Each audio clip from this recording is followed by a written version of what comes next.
आज हम पढ़ेंगे द लिविंग वर्ल्ड के बारे में। ठीक है। हम लोग जानते हैं कि हमारे पूरे एनवायरनमेंट में कितने सारे लिविंग ऑर्गेनिज्म पाया जाता है, बहुत अलग अलग टाइप के डाइवर्सिटी पाया जाता है। बहुत सारे सारे प्लांट्स, एनिमल, कई इंसेक्ट, बटरफ्लाई, है ना। ये सब चीज़ें जो है बहुत ज़्यादा ठंडी जगह में पाया जाता है, डेसिडियस जगह में पाया जाता है, समुद्र में पाया जाता है। अलग अलग टाइप के लिविंग ऑर्गेनिज्म, है ना। फ्रेश वाटर में बहुत सारे इंसेक्ट, फिश, फाइटोप्लैंक्टन, जू प्लैंक्टन पाए जाते हैं। डेजर्ट में अलग अलग टाइप के प्लांट्स, एनिमल्स पाए जाते हैं। हॉट स्प्रिंग में भी बहुत सारे लिविंग ऑर्गेनिज्म पाए जाते हैं, है ना। ऐसे बहुत पूरे वर्ल्ड में बहुत सारे लिविंग ऑर्गेनिज्म बहुत अलग अलग टाइप के पाए जाते हैं। ठीक है। सबका morphology, physiology, colour, habit, habitat, nutrition, respiration, सब चीज़ें अलग टाइप के होते हैं। डिफरेंट टाइप ऑफ बहुत सारी वैरायटी। ठीक है। 1.7 से 1.8 मिलियन स्पेसीज अभी तक पाया गया है, और अभी तक बहुत सारे ऐसे स्पेसीज भी होंगे वेस्टर्न घाट इस टाइप की जगह में जो कि खोजा नहीं गया। ठीक है। इस टाइप से बहुत ज़्यादा डाइवर्सिटी हमारे वर्ल्ड में पाया जाता है, और ज़्यादातर ये सब चीज़ें जो है, जितने भी प्लांट्स, एनिमल, इंसेक्ट, इतने सारे डाइवर्सिटी है, सब लिविंग ऑर्गेनिज्म है। ठीक है। हम लोग जानते हैं कि नॉन लिविंग ऑर्गेनिज्म में क्या आता है, लाइट, टेम्परेचर, वाटर, ह्यूमिडिटी, ये सब चीज़ें आता है ना, सॉयल। और नॉन लिविंग में पूरे लिविंग ऑर्गेनिज्म आते हैं। तो हमको देखना है कि लिविंग ऑर्गेनिज्म जो होता है उसमें क्या अलग कैरेक्टर पाया जाता है, नॉन लिविंग ऑर्गेनिज्म में क्या अलग कैरेक्टर पाया जाता है। ठीक है। तो लिविंग ऑर्गेनिज्म में हम लोग जानते हैं ग्रोथ होता है, एक्सक्रेशन होता है जो कि नॉन लिविंग से पूरी तरह से अलग है ना। रिप्रोडक्शन होता है, न्यूट्रिशन पाया जाता है, मेटाबॉलिक एक्टिविटीज़ होता है उनके सेल में, मूवमेंट होता है। लिविंग ऑर्गेनिज्म एक जगह से दूसरी जगह में जाते हैं, उसमें कॉन्शियसनेस पाया जाता है, मतलब एनवायरनमेंट के प्रति रिस्पॉन्स करना, है ना। जहाँ ज़्यादा लाइट होगा तो हम वहाँ से हट जाते हैं, ज़्यादा टेम्परेचर होने से उसको फील कर पाते हैं। ये सब चीज़ों को बोला जाता है कॉन्शियसनेस। कॉन्शियसनेस एक ऐसा कैरेक्टर है जो नॉन लिविंग में बिल्कुल नहीं पाया जाता। ठीक है।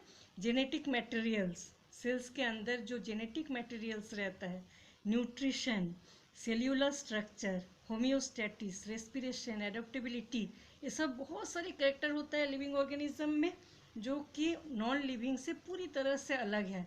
और ये सब कैरेक्टर पाए जाते हैं, इसीलिए लिविंग होता है ना। तो वही चीज़ हमको देखना है कि लिविंग ऑर्गेनिज्म जो होता है उसमें क्या क्या अलग टाइप के कैरेक्टर पाया जाता है जो कि नॉन लिविंग से पूरी तरह से अलग होता है। ठीक है। सबसे पहले हम लोग देखेंगे ग्रोथ। ग्रोथ हम लोग जानते हैं कि यूनिसेल्यूलर, मल्टी सेल्यूलर सभी ऑर्गेनिज्म में होता है। ग्रोथ किसको बोलेंगे, कोई भी जो ऑर्गेन होता है उसके मास में, साइज में, फॉर्म में, वॉल्यूम में बढ़ना।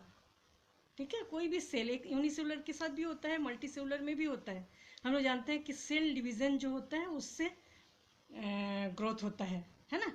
तो कोई भी सेल के जो वॉल्यूम बढ़ता है, मास बढ़ता है, फॉर्म बढ़ता है, इसके साइज में वृद्धि होती है, ये सब चीज़ों को बोला जाता है ग्रोथ। ठीक है। तो ग्रोथ जो होता है दो टाइप के हम लोग जानते हैं कि प्लांट्स में दूसरे टाइप का ग्रोथ होता है, एनिमल में दूसरे टाइप का ग्रोथ होता है। ठीक है। प्लांट्स में क्या होता है, जब तक प्लांट्स जिंदा रहते हैं, जब तक पूरे प्लांट्स रहते हैं तब तक प्लांट्स में फूल, फल, ब्रांचिंग, नए नए पत्ती का निकलना, ऐसा चलता ही रहता है लाइफ टाइम। मतलब जितने दिन तक जीवित रहते हैं प्लांट्स उतने दिन तक कॉन्टिन्यूसली ग्रोथ होता रहता है। ठीक है। इसको बोला जाता है इनडिटर्मिनेट टाइप ऑफ ग्रोथ। जैसे पत्ती में, ब्रांचिंग में, ठीक है, ये सब चीज़ों में जो ग्रोथ होता है, स्टेम में, इसमें कभी ख़त्म नहीं होता जब तक प्लांट्स जिंदा रहता है। और एनिमल में ऐसा नहीं होता। एनिमल में एक निश्चित एज तक ही ग्रोथ होता है, उसके बाद का जो ग्रोथ होता है छोटा मोटा ग्रोथ होता रहता है, जो क्या कोई भी सेल खराब हो गया उसको रिप्लेस करने के लिए नया सेल डिवीज़न बन के नया सेल बनता है। इस टाइप से ग्रोथ चलता रहता है। ठीक है। इसको बोला जाता है determinate type of growth. Plants में इनडिटर्मिनेट टाइप ऑफ ग्रोथ पाया जाता है और एनिमल में डिटर्मिनेट टाइप ऑफ ग्रोथ पाया जाता है। दोनों टाइप के ग्रोथ जो होता है सेल डिवीज़न से होता है, चाहे यूनिसेलुलर हो चाहे मल्टी सेलुलर हो। तो ऐसा देखा गया है कि जो नॉन लिविंग और होता है, ठीक है। नॉन लिविंग में भी ग्रोथ होता है ऐसा बोला जा रहा है, क्योंकि नॉन लिविंग में क्या होता है, जैसे बहुत सारे सॉयल, उसके ऊपर ह्यूमस गिरा, पत्ती वत्ती गिर गया, उसके ऊपर बालू आके गिरा, उसके ऊपर ऐसा करते करते लेयर के बाद लेयर बनता जाता है, ठीक है। तो उस टाइप का जो ग्रोथ होता है, ये क्या इंटरनल ग्रोथ नहीं है, लेकिन इसको भी ग्रोथ बोला जा रहा है। इसलिए ग्रोथ जो है वो लिविंग ऑर्गेनिज्म का डिफाइनिंग कैरेक्टर नहीं बोला जा रहा है इसको। मतलब ऐसा कोई कैरेक्टर नहीं बोला जा रहा है कि केवल लिविंग ऑर्गेनिज्म में होता है, नॉन लिविंग में नहीं होता, ठीक है। हम लोग ग्रोथ के बारे में क्या पढ़े, ग्रोथ किसको बोलते हैं, कोई भी जो सेल होता है उसके मास में, वॉल्यूम में, फॉर्म में, साइज में, सब में बढ़ना, उसको बोला जाता है ग्रोथ, ठीक है। यूनिसेलुलर मल्टीसेलुलर दोनों टाइप के ऑर्गेनिज्म में ग्रोथ पाया जाता है, और ज़्यादातर सेल डिवीजन से ग्रोथ होता है। प्लांट्स में इनडिटर्मिनेट टाइप ग्रोथ पाया जाता है, क्योंकि लगातार जब तक प्लांट्स जिंदा रहता है ग्रोथ होता रहता है। और एनिमल में क्या होता है, ग्रोथ सेल डिवीजन तो चलता रहता है, लेकिन लंबाई चौड़ाई सब बढ़ता नहीं है। इसमें क्या होता है, कोई भी सेल खराब हो गया, एक निश्चित टाइम तक ग्रोथ होता है, उसके बाद जो ग्रोथ होता है उस कोई भी सेल खराब हो गया उसको रिप्लेस करने के लिए नया सेल डिवीज़न होता रहता है, और उससे जगह ठीक से बनता है, ठीक है। और नॉन लिविंग में भी ग्रोथ होता है ऐसा बोला जा रहा है, क्योंकि जो भी एक के बाद एक पूरा बाहर से उड़ के आके एक के बाद एक जो लेयर बनता रहता है, उस टाइप का जो ग्रोथ होता है उसको नॉन लिविंग का ग्रोथ बोला जा रहा है, ठीक है। तो इंटरनल सेल के अंदर का ग्रोथ जो होता है वो लिविंग ऑर्गेनिज्म का अलग होता है। फिर भी इसको डिफाइनिंग कैरेक्टर इसलिए नहीं बोला जा रहा है क्योंकि नॉन लिविंग में भी ग्रोथ होता है ऐसा माना जा रहा है, ठीक है। अब हम देखेंगे रिप्रोडक्शन। रिप्रोडक्शन भी हम लोग जानते हैं कि लिविंग जो ऑर्गेनिज्म होता है उसका एक स्पेशल कैरेक्टर होता है, ठीक है। हम लोग जानते हैं सभी लिविंग ऑर्गेनिज्म में रिप्रोडक्शन पाया जाता है, और उससे नया उसी टाइप के ऑफस्प्रिंग बनता है, जैसे पेरेंट्स है उसी टाइप के बनता है, ठीक है। तो रिप्रोडक्शन 3 टाइप के पाए जाते हैं, हम लोग कई बार पढ़े हैं, वेजिटेटिव रिप्रोडक्शन, एसेक्सुअल रिप्रोडक्शन और सेक्सुअल रिप्रोडक्शन, ठीक है। वेजिटेटिव रिप्रोडक्शन किसको बोलेंगे, कोई भी प्लांट्स के कोई भी वेजिटेटिव पार्ट्स, ठीक है, कोई भी नया टाइप का छोटा सा पार्ट बन गया तो वो अलग हो जाता है, उससे नया प्लांट्स बन जाता है, इसको हम बोलेंगे वेजिटेटिव रिप्रोडक्शन। इस फ्रेगमेंटेशन से भी होता है कि प्लांट्स के कोई भी एक पार्ट अलग हो गया और वो नया प्लांट्स बन गया, ठीक है। इस टाइप का रिप्रोडक्शन जो है इसको वेजिटेटिव रिप्रोडक्शन बोलेंगे।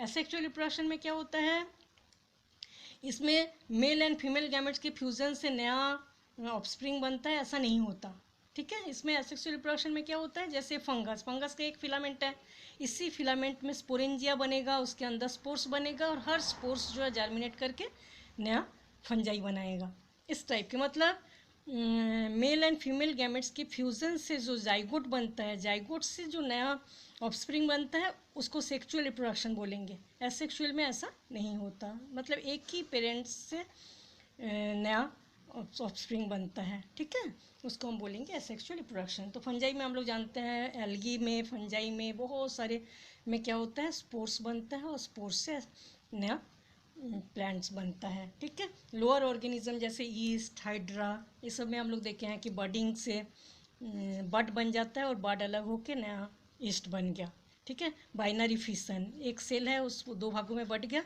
और 2 नया नया सेल बन गया, दोनों सेम पेरेंट्स जैसा ही नया सेल बनता है, ठीक है। इस टाइप से रिप्रोडक्शन होता है। और प्लानेरिया कुछ चीज़ों में हम लोग तो ऐसे देखे हैं कि ट्रू रीजनरेशन पाया जाता है, जैसे कोई भी पार्ट्स टूट गया, अलग हो गया, तो वो जगह को रिपेयर करने के लिए तुरंत रिपेयर हो जाता है, उसको हम बोलेंगे रीजनरेशन, ठीक है। इस टाइप से रिप्रोडक्शन जो होता है लिविंग जो ऑर्गेनिज्म होता है उसका बहुत ही मेन कैरेक्टर होता है, लेकिन इसको भी डिफाइनिंग कैरेक्टर नहीं बोला जा रहा है। क्यों नहीं बोलेंगे, क्योंकि बहुत सारे लिविंग ऑर्गेनिज्म ऐसा होता है, जैसे खच्चर, म्यूल्स, बहुत सारे स्टेराइल वर्कर बी, ठीक है, जो बी हनी बी होता है उसमें वर्कर भी रहता है, एक स्टेराइल होता है, उसमें रिप्रोडक्शन नहीं पाया जाता, ठीक है। और बहुत सारे ह्यूमन कपल भी रहता है जो कि स्टेराइल होता है, उसमें रिप्रोडक्शन नहीं पाया जाता, ठीक है। इसलिए ये सब देख के ऐसा बोला जा रहा है कि रिप्रोडक्शन भी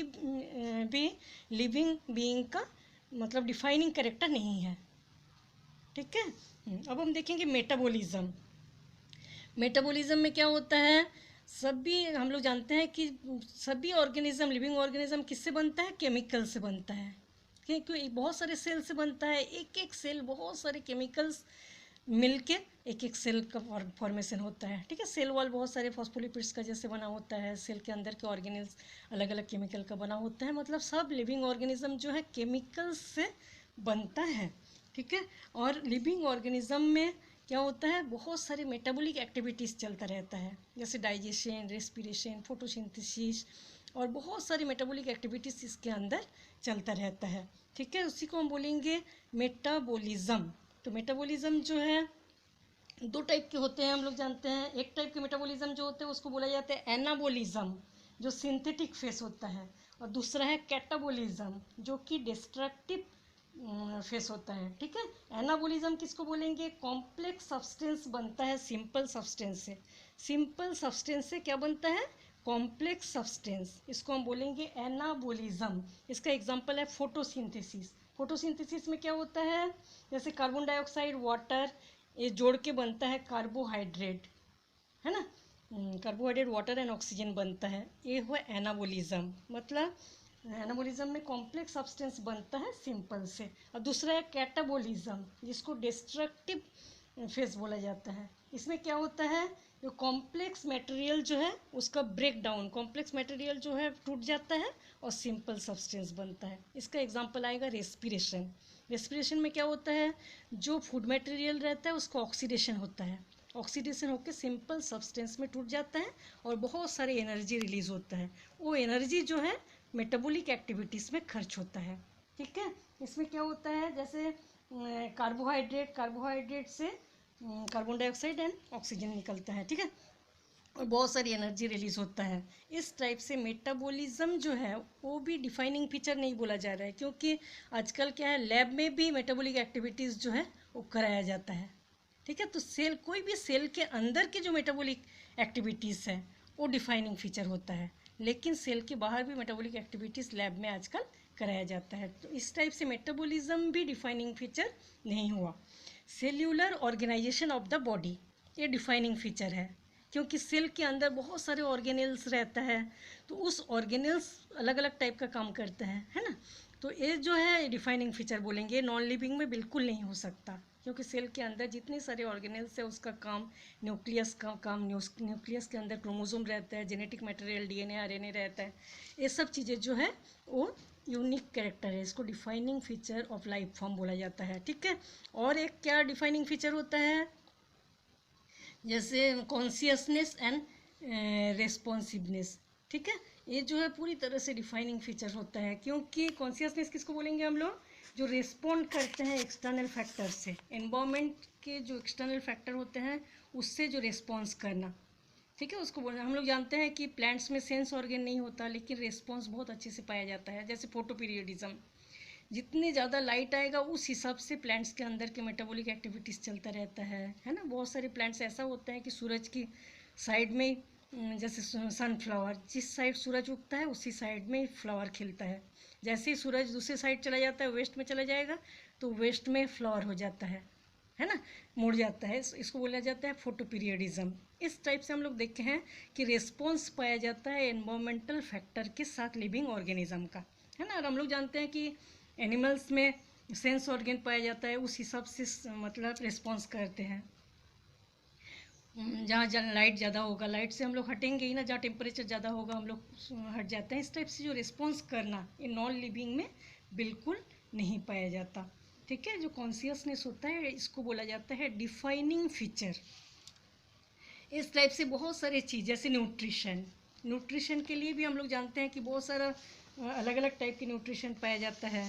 जैसे अमीबा में स्यूडोपोडिया पाया जाता है, स्यूडोपोडिया से न्यूट्रिशन करते हैं। ठीक है, बहुत अलग अलग टाइप के न्यूट्रिशन भी हम लोग देखे हैं जो कि लिविंग बीइंग का कैरेक्टर होता है। ठीक है, एडोप्टेशन जो होता है, एडोप्टेशन का मतलब क्या होता है? एनवायरनमेंट का, जिस टाइप का एनवायरनमेंट होता है उस टाइप से अपने आप को थोड़ा सा चेंज, एडजस्ट कर लेना। ठीक है, तो एडोप्टेशन दो टाइप के होते हैं। एक होता है शॉर्ट टाइम एडोप्टेशन। ठीक है, शॉर्ट टाइम एडोप्टेशन किसको बोलेंगे? जैसे सीजनल, इसको सीजनल एडोप्टेशन बोलेंगे। जैसे कोई भी सीज़न में, जैसे अचानक बहुत ज़्यादा पानी गिर गया, अचानक बहुत ज़्यादा ठंड पड़ गया, तो ये जगह जो होता है सीज़न के हिसाब से भी प्लांट्स एनिमल्स में थोड़ा सा एडोप्टेशन पाया जाता है। ठीक है, जैसे प्लांट्स में डेजर्ट रीजन में हम लोग जाएंगे तो वहाँ का प्लांट्स थोड़ा अलग टाइप के होते हैं। ठीक है, वहाँ क्या होता है, टेम्परेचर बहुत, सनलाइट बहुत ज़्यादा मिलता है, इसलिए प्लांट्स जो होते हैं उसमें लीफ छोटे छोटे हो जाता है, स्पाइन टाइप का होता है, क्योंकि ज़्यादा कम से कम वाटर जो है ट्रांसपिरेशन होकर बाहर निकले। बहुत सारे अलग अलग टाइप के प्लांट्स में कैरेक्टर बन जाता है, जो कि इसको बोलेंगे एडोप्टेशन, वाटर में पाए जाने वाले प्लांट्स। ठीक है, हम लोग जानते हैं जैसे लोटस का जो पत्ती होती है उसमें वैक्स का एक लेयर पाया जाता है। क्यों पाया जाता है? क्योंकि जितने भी वाटर में रहे वैक्स की लेयर उसको बचाते हैं, इसको बोला जाता है वाटर के प्रति एडोप्टेशन। ठीक है, इस टाइप से जो एडोप्टेशन पाया जाता है उसको बोला जाता है शॉर्ट टर्म एडोप्टेशन। और बहुत सारे एडोप्टेशन, सीड डोरमेंसी, ये भी शॉर्ट टर्म एडोप्टेशन में आएगा। लॉन्ग टर्म एडोप्टेशन भी पाया जाता है। ठीक है, बहुत सारे जगह ऐसा होता है, जैसे हम लोग अचानक बहुत ठंडे एरिया में 0 डिग्री में चले जाए, सिक्किम, गैंगटॉक उस साइड में, वहाँ जाके रहना चालू कर दे, तो धीरे धीरे क्या होता है, हमारा जो शरीर होता है एडॉप्ट करने लगेगा वहाँ के एनवायरनमेंट के हिसाब से, और थोड़ा थोड़ा चेंजेस लाएगा। और जो चेंज आता है वो पेरेंट्स से ऑफस्प्रिंग में भी आ जाता है, और जनरेशन से एक जनरेशन से दूसरे जनरेशन में भी चला जाता है। इस टाइप का जो एडोप्टेशन होता है उसको बोला जाता है लॉन्ग टर्म एडोप्टेशन। ठीक है, 2 टाइप का एडोप्टेशन पाया जाता है। एक शॉर्ट टर्म एडोप्टेशन जो कि सीजनल के हिसाब से अचानक चेंज हो जाने से बॉडी में थोड़ा सा चेंज आ जाता है, और लॉन्ग टर्म एडोप्टेशन मतलब एक जनरेशन से दूसरे जनरेशन में जो चेंजेस आ गया एडोप्टेशन के कारण वो जाता रहता है। ठीक है, जैसे बहुत सारे बर्ड्स है उसमें क्लॉ बन जाना। ठीक है, जो क्लॉ बन गया तो उसके बाद जनरेशन से जनरेशन वो क्लॉ चलता रहता है, क्लॉ छोटा रहता है, किसी बर्ड में बड़ा रहता है। ठीक है, इस टाइप से जो एडोप्टेबिलिटी जो है वो भी लिविंग ऑर्गेनिज्म का स्पेशल कैरेक्टर में आता है। एक्सक्रेशन तो हम लोग जानते ही हैं क्या होता है, शरीर के अंदर के जो भी हार्मफुल एंड पॉइजनस सब्सटेंस रहता है वो बॉडी के बाहर निकलना, उसको बोला जाता है एक्सक्रेशन। ठीक है, बहुत सारे carbon dioxide, ammonia, uric acid, urea, ये सब अलग अलग लिविंग ऑर्गेनिज्म का एक्सक्रेशन के रूप में निकलता है। ठीक है, बहुत सारे ऐसे ऐसे कैरेक्टर पाए जाते हैं, जैसे रेस्पिरेशन में हम लोग जानते हैं जो फूड मटेरियल हम लोग लेते हैं उस फूड मटेरियल का ऑक्सीडेशन होता है और उससे एनर्जी निकलता है, उस एनर्जी से हम लोग मेटाबॉलिक एक्टिविटीज़, बाकी जो मेटाबॉलिक एक्टिविटीज़ होते हैं उसमें काम करते हैं ना, reproduction, nutrition, metabolic activities, movement, plants animals जो मूवमेंट करता है वो भी लिविंग बीइंग का कैरेक्टर है, लेकिन डिफाइनिंग कैरेक्टर नहीं है। ठीक है, और एक चीज़ है जैसे जिसको बोला जाता है होम्योस्टैटिस, ये भी लिविंग बीइंग का कैरेक्टर होते हैं। मतलब अचानक किसी ऐसे इन्वायरमेंट में चले जाना जहाँ जैसे बहुत गर्म एरिया में या बहुत ठंडे एरिया में, तो शरीर उसको सहन करने का क्षमता रहता है लिविंग बीइंग्स का। ठीक है, उसको बोला जाता है होम्योस्टैटिस। ये सब चीज़ भी लिविंग ऑर्गेनिज्म का कैरेक्टर होता है।